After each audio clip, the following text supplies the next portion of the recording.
गुरु ब्रह्मा गुरु विष्णु गुरुदेवो महेश्वरा गुरु साक्षात् परब्रह्म तस्मै श्री गुरुवे नमः।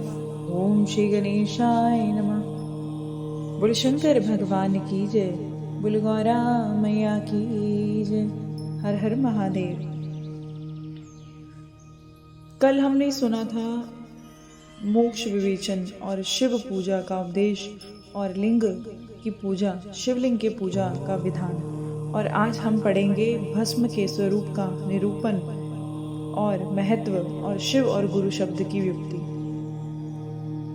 और भस्म क्यों धारण की जाती है।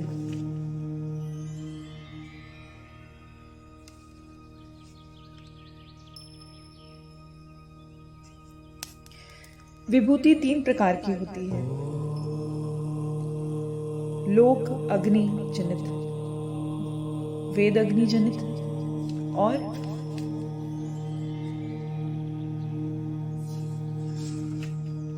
शिव अग्नि जनित। लोक अग्नि जनित, वेद अग्नि जनित और शिव अग्नि जनित। लोक अग्नि जनित या लौकिक भस्म को द्रव्यों की शुद्धि के लिए लाकर रखें। मिट्टी, लकड़ी, लोहे के पात्रों की, धान्यों की, तिल आदि द्रव्यों की और वस्त्र आदि की वस्तुओं की भस्म से शुद्धि होती है। कुत्ते आदि से दूषित हुए पात्रों की भी भस्म से शुद्धि मानी जाती है। अगर कुत्ते ने भी उसको छू दिया है तो भस्म लगाने से वो शुद्ध हो जाती है। वस्तु विशेष शुद्धि के लिए यथा योग्य सजल और निर्जल भस्म का उपयोग करना चाहिए। सजल और निर्जल भस्म का उपयोग करना चाहिए। वेद अग्नि जनित जो भस्म है उसको उन वैदिक कर्मों के अंत में धारण करना चाहिए। मंत्र और क्रिया जनित जो होम कर्म है वह अग्नि में भस्म का रूप धारण करता है और उस भस्म को धारण करने से कर्म आत्मा में आरोपित हो जाता है। अघोर मूर्तिधारी शिव का जो अपना मंत्र है उसे पढ़कर बेल की लकड़ी को जलाएं। जो बेलपत्र जो शिव जी की शिवलिंग पे चढ़ाया जाता है उस पेड़ की लकड़ी को जलाएं और उस मंत्र से अभिमंत्रित अग्नि को शिव अग्नि कहा गया है। इसको शिव अग्नि कहते हैं। और जो वेद जनित अग्नि है, जो भस्म है, उसको वैदिक कर्मों के अंत में धारण करते हैं, इसलिए वैदिक अग्नि जनित भस्म कहा जाता है। कपिला गाय के गोबर से, गाय मात्र के गोबर से, या तो कपिला गाय हो या फिर गाय मात्र के गोबर को, या शमी या पीपल या पलाश या बड़ या अमलतास और बेर, इनकी लकड़ियां अगर आपको मिल जाती हैं तो शिव अग्नि से जलाएं, शिव जी की अग्नि से जलाएं और वह शुद्ध भस्म शिव अग्नि जनित माना गया है। यही जो इन लकड़ियों से जो जलाकर जो भस्म तैयार की जाती है वो शुद्ध मानी जाती है और शिव अग्नि जनित भस्म मानी जाती है। और कुश की अग्नि में शिव मंत्र के उच्चारण पूर्वक काष्ठ को जलाएं और फिर उस भस्म को कपड़े से अच्छी तरह से छान भी लें और एक घड़े में भर के रख लें। समय समय पर अपने शरीर पर और अपनी शोभा की वृद्धि के लिए इसको धारण करते रहें। ऐसा करने वाला पुरुष सम्मानित और पूजित होता है। जो उस भस्म को धारण करता है, शिव अग्नि भस्म को धारण करता है, वह पुरुष समाज में भी सम्मानित होता है, लोग उनका आदर करते हैं। पूर्व काल में भगवान शिव ने भस्म शब्द का यही अर्थ बताया है, प्रकट किया है। जैसे राजा अपने राज्य में सारभूत कर को ग्रहण करता है, जैसे राजा अपने राज्य में सबसे कर लेता है, टैक्स लेता है, उसी तरह से मनुष्य सस्य आदि को जलाकर, रांध कर, उसको छान कर उसका सारा ग्रहण करता है, सार ग्रहण करता है। जैसे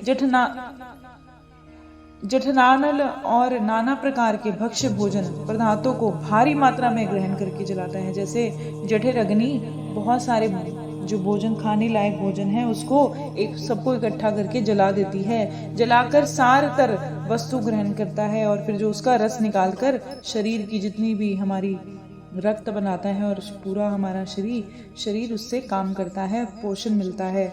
उसी तरह से प्रपंचकर्ता परमेश्वर शिव ने अपने में आराध्य रूप से विद्यमान प्रपंच को जलाकर भस्म रूप में सार तत्व को ग्रहण किया है। उस शिव ने जितने भी तत्व बनाए हैं जो उनके ही समान हैं, जैसे पीपल, पलाश, बड़का पेड़ या फिर बेलपत्र, उन सबको जलाने के बाद जो भस्म मिलती है वो शिव समान ही है। और प्रपंच को दग्ध करके शिव ने उसे उस शिव ने उसे भस्म को अपने शरीर में लगाया है। राख बभूत पोतने के बहाने जगत को सार को ग्रहण किया है। जितने भी जगत के तत्व हैं उनको अपने शरीर पर पोत कर उन्होंने सारे जगत की जो सार है, रस है, उसको अपने ऊपर ग्रहण कर लिया है और अपने शरीर में अपने लिए रतन स्वरूप भस्म को इस प्रकार से स्थापित कर लिया, जैसे कोई जेवर पहनता है, सोने के जेवर पहनता है ना, उस प्रकार से शिव ने अपने ऊपर भस्म लगा लिया है। आकाश के सार तत्व से केश, वायु के सार तत्व से मुख। आकाश के जो सार निकालो तो केश बने हैं, वायु का सार तत्व निकालो तो मुख बना है, अग्नि का सार तत्व से हृदय, जल के सार तत्व से कटिभाग और पृथ्वी के सार तत्व से घुटने धारण किए हैं। इस प्रकार से सारे अंग विभिन्न वस्तुओं के सार रूप ही हैं। महेश्वर ने अपने ललाट में, अपने माथे पर तिलक रूप में जो त्रिपुंड धारण किया है वह ब्रह्मा, विष्णु, रुद्र का ही सार तत्व है। ब्रह्मा, विष्णु, महेश का प्रतीक है। वो 3 त्रिपुंड की रेखाएं जो हैं वो ब्रह्मा विष्णु का सार तत्व शिव ने धारण किया है और वह इस तरह से सब वस्तुओं को जगत के अभ्युदय का हेतु मानते हैं। और भगवान शिव ने ही प्रपंच के सार सर्वस्व को अपने वश में किया है और इस तरह से उन्होंने पूरी सृष्टि को भस्म के रूप में लगाने के बाद अपने वश में कर लिया है। इन्हें अपने वश में करने वाला दूसरा कोई भी नहीं है और समस्त मृगों का हिंसक मृग सिंह कहलाता है। उसी प्रकार हिंसा करने वाला दूसरा कोई मृग नहीं है, अतः उसे सिंह कहा जाता है। शकार का अर्थ है नित्य सुख, आनंद इकार का अर्थ है पुरुष और वकार का अर्थ है अमृत स्वरूपा शक्ति। इन सब का जब ये सब मिल जाते हैं, पुरुष, अमृत स्वरूप शक्ति और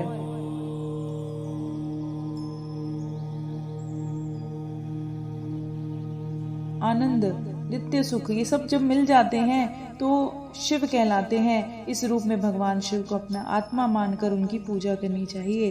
पहले अपने अंगों में भस्म मल लें। हमें सबको अपने शरीर में भस्म लगानी चाहिए। पहले सभी अंगों में भस्म लें, फिर अपने माथे पर भी त्रिपुंड धारण कर लें। पूजा काल में सजल भस्म का उपयोग करें और फिर द्रव्य शुद्धि के लिए निर्जल भस्म का प्रयोग करें। गुणातीत परम शिव राजसादि सविकार गुणों का विरोध करते हैं, दूर हटाते हैं, इसीलिए वे सबके गुरु रूप आश्चर्य लेकर स्थित हैं। गुरु विश्वासी शिष्यों के 3 गुणों को पहले दूर करके उन्हें शिव तत्व का बोध कराते हैं। जो गुरु होते हैं वो जिन पर विश्वास करते हैं कि मेरा अच्छा शिष्य है, उसके पहले 3 गुणों को पहले दूर करके फिर उसको शिव तत्व का बोध कराते हैं कि शिव क्या है, इसलिए गुरु कहलाते हैं। गुरु की पूजा परमात्मा शिव की ही पूजा है। गुरु के उपयोग से बचा हुआ सारा पदार्थ आत्म शुद्धि करने वाला है।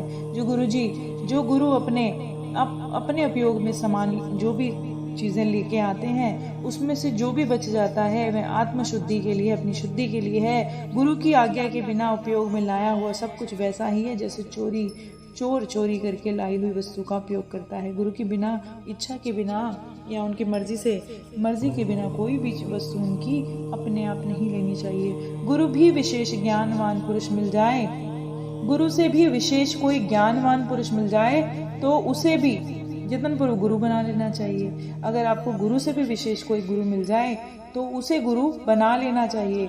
अज्ञान रूपी बंधन से छूटना ही जीवन मात्र के लिए साध्य पुरुषार्थ है। सबसे बड़ी बात है कि जो हम 84 लाख योनियों में बंधे हुए हैं उससे छूटना ही जीवन मात्र के लिए एक साध्य पुरुषार्थ है, एक उपकार है। जो विशेष ज्ञानवान है वही जीव उस बंधन से छूट सकता है। जन्म मरण द्वंद्व को भगवान शिव ने, माया ने ही अर्पित किया है। जो दोनों को शिव की माया से ही अर्पित कर देता है फिर शिव के बंधन में नहीं पड़ता। जब तक शरीर रहता है तब तक जो क्रिया के अधीन है वही बद्ध कहलाता है। स्थूल, सूक्ष्म और कारण तीनों शरीरों को वश में कर लेने पर जीव का मोक्ष हो जाता है, ऐसा ज्ञानी पुरुषों का कथन है। माया चक्र के निर्माता भगवान शिव ही परम कारण है। जो पूरा माया चक्र, जो माया रूप चक्र पूरी सृष्टि को जो चला रहा है, उसके निर्माता, उसको बनाने वाले भी शिव ही हैं। और वही अपनी माया से दिए हुए द्वंद्व का स्वयं ही परिमार्जन करते हैं और वही इसको समाप्त करते हैं। शिव के द्वारा कल्पित हुआ द्वंद्व उसी को समर्पित कर देना चाहिए। जो शिव ने रचाया है ये सब माया चक्र को, उन्हीं को समर्पित कर देना चाहिए। और जो शिव की पूजा में लगे रहते हैं वे मौन रहें, उनको चुप रहना चाहिए, ज़्यादा नहीं बोलना चाहिए। सत्य आदि गुणों से संयुक्त हो, हमेशा सत्य बोलना चाहिए। क्रिया जप तप ज्ञान ध्यान में एक एक का अनुष्ठान करता रहे। हमें जब भी करना चाहिए तब भी करना चाहिए, ज्ञान भी अर्जित करना चाहिए और ध्यान में भी बैठना चाहिए।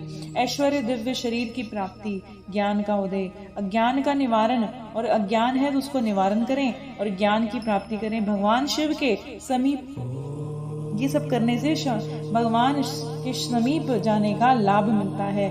और निष्काम कर्म करने से अज्ञान का निवारण हो जाने के कारण शिव भक्त पुरुष उसके यथोक्त फल को भी पा लेता है। शिव भक्त पुरुष देश काल शरीर धन के अनुसार, शिव भक्त पुरुष जैसा देश हो, जैसा समय हो, शरीर हो, धन के अनुसार यथा योग्य क्रिया आदि का अनुष्ठान करता रहे।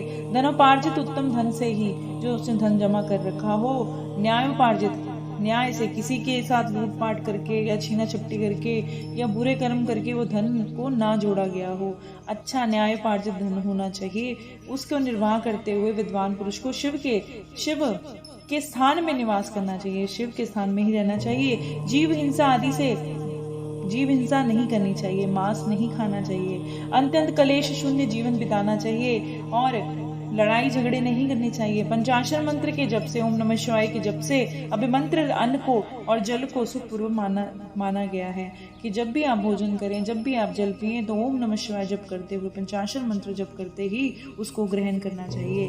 कि अथवा कहते हैं कि दरिद्र पुरुष के लिए भिक्षा से प्राप्त हुआ अन्न ज्ञान देने वाला होता है। जो दरिद्र पुरुष होते हैं, अगर वो भीख मांग के खाते हैं, वो ज्ञान देने वाला हो जाता है। और शिव भक्त को भिक्षान प्राप्त हो तो शिव भक्ति को बढ़ाता है। और शिव भक्त को अगर भिक्षा में अन्न मिले तो वह शिव भक्ति को बढ़ाता है। शिव योगी पुरुष भिक्षान को शंभु सत्र कहते हैं।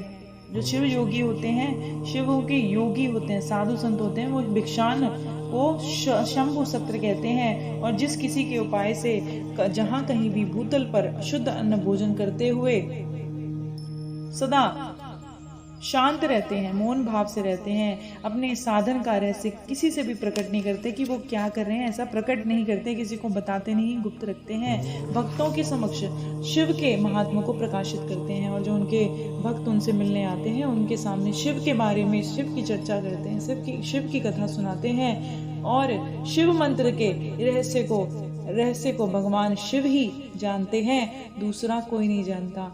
और शिव जी के जितने मंत्र रहस्य हैं वो सिर्फ शिव जानते हैं, कोई और नहीं जानता।